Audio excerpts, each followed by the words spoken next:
just wanted to stop. Nah, just kidding. Let's roll the intro.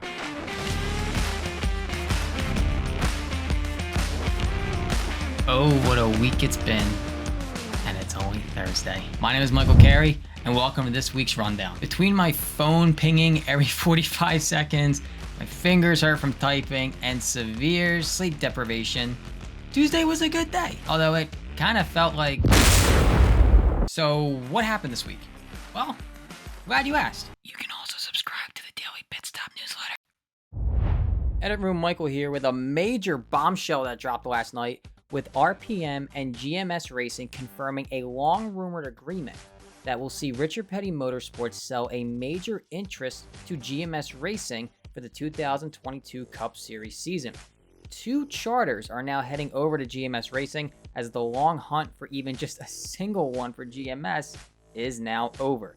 There are so many questions to be answered regarding this move, and GMS Racing and RPM will have an event at the NASCAR Hall of Fame on December 7th at 3 p.m. to share more details about what this means for the future of the organization and how the two charters will be utilized.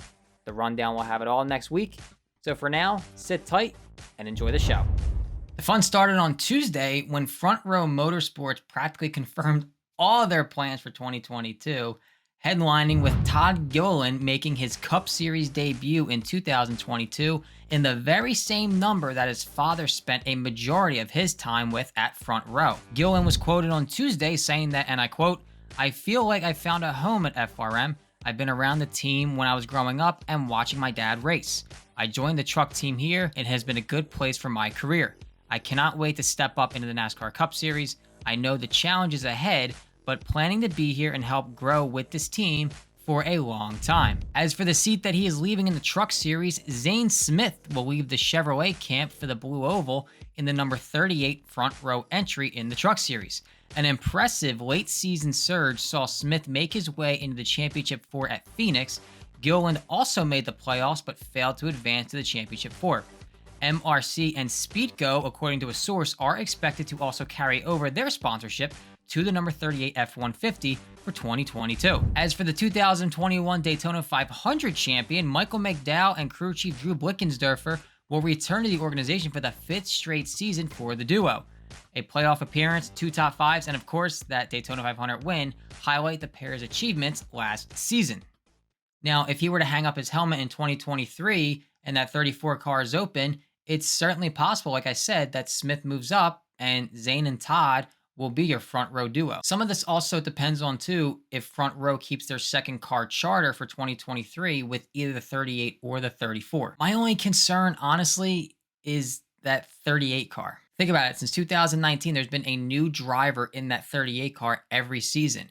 First, there was David Reagan on a multi-year deal, and then you had John Hunter Nemechek in 2020, Anthony Alfredo in 2021, and now Gilliland in 2022.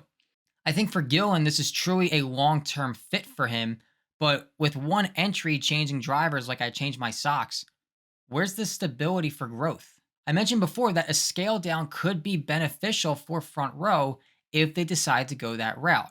They did downsize from 3 cars to 2 just a couple years ago to keep the 34 and the 38 as full-time cars, and the 36 kind of went away. When Penske did it in 2011, they downsized from 3 cars to 2. The 2, the 12, and the 77 became just the 2 and the 22. Now, of course, Front Row doesn't have exactly the same funding and backing as Penske, but when you're funneling money into 2 cars instead of 3, there's the possibility that the performance would improve, thus giving both your cars a better chance on Sunday.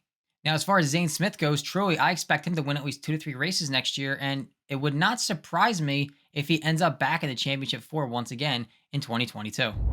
NASCAR and Nashville.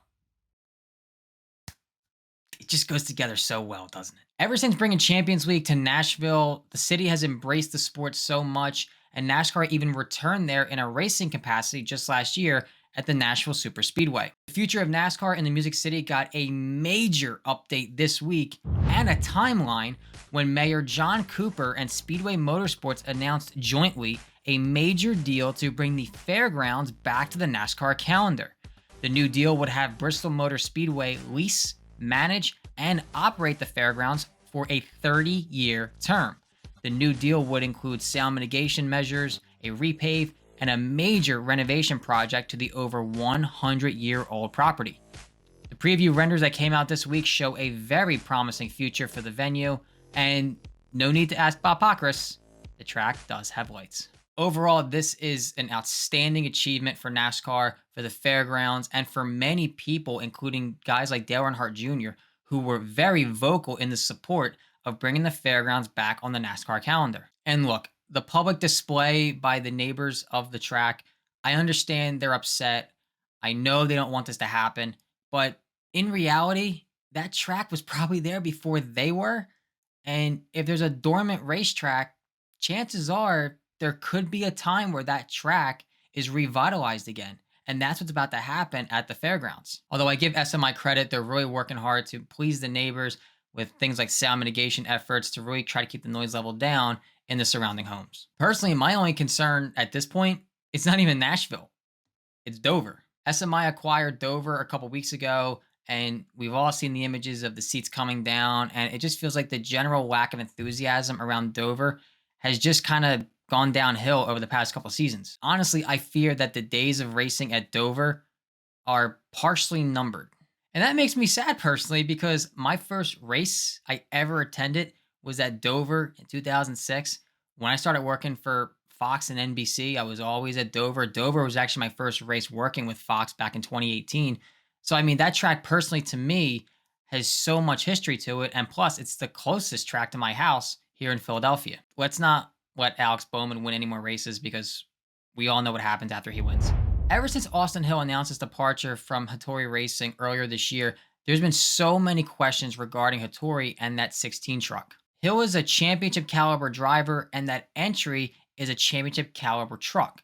So the shoes are pretty big to fill, and in terms of names who could fill that seat, the list was pretty small. So to fill those shoes, how about not one driver, but two? Hattori decided to join the silly season extravaganza this week when they announced that Chase Purdy would move into the newly numbered 61 entry for the team.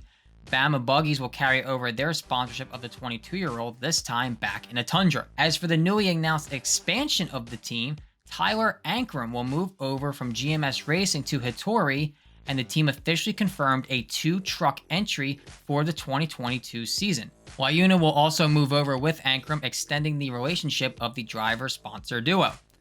Ankrum scored 3 top 5s for GMS in 2021, along with 5 top 10s and his first career pole. Honestly, I'm a fan of this pairing.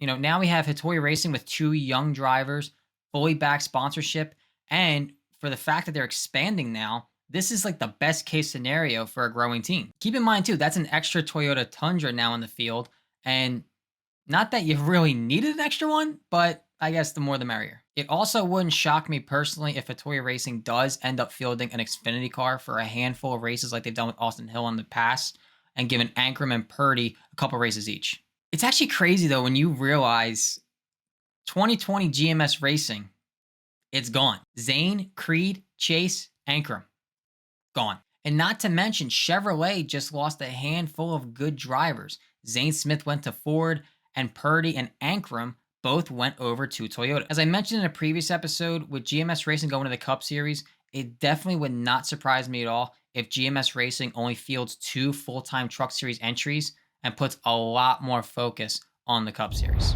And some loose ends to tie up in this week's episode. Chandler Smith will return to KBM in the number 18 Tundra in 2022. Smith will have Safe Flight Auto Glass for 15 races as a primary sponsor, and Danny Stockman will return atop the pit box. The 2021 Rookie of the Year scored 2 victories and finished 8th in the championship standings. Menards will return to Team Penske in 2022, with driver Ryan Blaney confirming it exclusively to Garage Guys Fantasy Sports First just a couple days ago. You got the Paul Menard beard thing going on. Pretty strong. So y'all going to have I wanted to ask if y'all are going to have a Menards sponsorship going into next year. Yeah. Menards is with us next year. So that's great. They've been awesome to get to know. You brought up Paul Menard. He's been awesome. It was cool to be his teammate, for a couple of years there when he was in the Wood Brothers car, and getting to know the Menard family. John Menard is a huge race fan. Obviously, he's been a part of motor racing forever, and very humble family up in Wisconsin. And I enjoy going to visit them whenever I can up there in Eau Claire. And they got a great operation up there. So really happy to, still be with those guys. And it's a shame I've been saying they need to open some Menards around here, around North Carolina. And that's what I wanted to know. Dale and I are curious. What happens to the Menards? I'd never even seen one until No. we went to Michigan. Literally never seen one in my life until Michigan, like 3 months ago. They're unreal, because it's hard to, since they're not around here, I meet people who they're like, well, what is Menards? I don't know what that is. And just because they're not around, the eastern part of the country. And I got to tell people, I'm like, man, they're like a Lowe's and a Walmart all mashed together. Like, you can get everything you need. You can build a house, you can go grocery shopping, you got everything in a Menards. And they're even bigger than those locations. So they're a pretty amazing stores. It's a shame that, some people can't get to them, if they're living in North Carolina or something, but Or they're Mississippi. awesome stores. I go in one every time we race around one of them. Just to go get random stuff, because they got everything you need. So, yeah. We wonder Good if to we're just going know. to walk in there and Paul's just going to be chilling. Just like, what's up, Paul? He's like, welcome to my store. That's what he does. He goes in there all the time, buys stuff, Incredible. and just acts like, another shopper, but he pretty much owns all of it. So it's cool that you got a family, that is so dedicated to their store that they're in them all the time. They don't just run them from afar. They're really involved in what they do.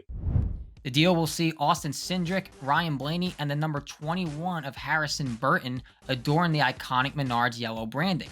Specific race allotment numbers for each driver were not shared at the time of release. Tootsie's Orchid Lounge rejoins Trackhouse for the 2022 season, with the pair announcing a 6-race deal in Nashville that includes the Daytona 500, both Talladega and both Bristol races, as well as Nashville Superspeedway.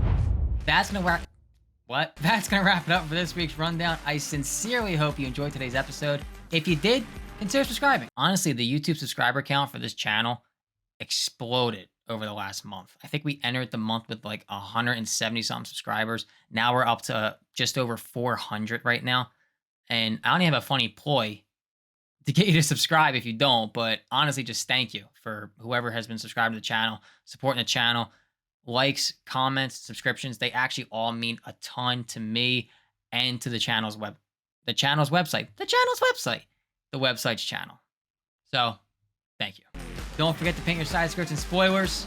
See y'all in the next one. Thank you so much for tuning in to today's episode of The Rundown. If you really enjoyed what you saw, be sure to subscribe to the YouTube channel and keep your eyes on TobyChristie.com for the latest news, rumors, and exclusive content from inside the NASCAR garage.